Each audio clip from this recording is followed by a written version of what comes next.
Today on Mike Attempts, removing toolbox locks. I finally got some carts to organize my tools.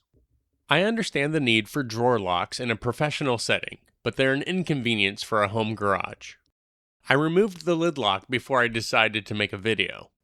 Just take off the nylock nut, pull off this hook, remove the larger nut, and the lock will slide right out. This also frees up some space inside. If the hole bothers you, don't worry, I have a solution for that shortly. My biggest complaint is that you can't open the drawers if the lid is closed. It presses down on two bars that engage hooks on the back of each drawer. I'll gain even more space with those locks removed. Luckily, they're riveted on, which makes them pretty easy to delete. I used a thin punch to pop out the core of the rivet. You could also use a nail or an unused rivet to drive out the core. This step isn't necessary, it just makes removal a bit easier. Then you just need a drill bit a little smaller than the rivet head. Drill it out until the head pops off. If you go slow and don't press too hard, you won't even damage the paint. Now you can remove the outer piece and pull out the locking rail. But Mike, now we have another hole and tools could fall down this one. Hold your horses, we'll take care of the holes in a minute. Repeat the process on the other side.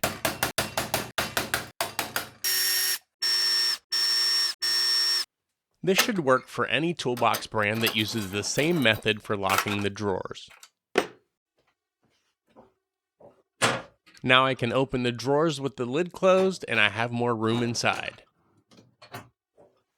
Alright, time to get your holes filled. I whipped up some plugs and 3D printed them. I think that looks much better than a hole.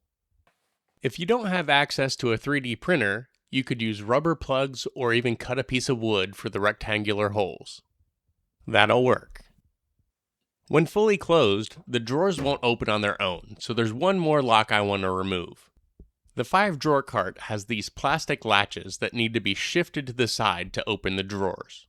Some people probably like this feature, but it just slows me down.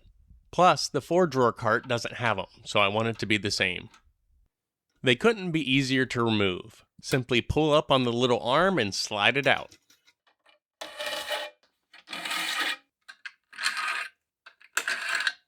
This was all done on a US General 5-drawer tool cart, but it would be exactly the same on the 4-drawer cart as well.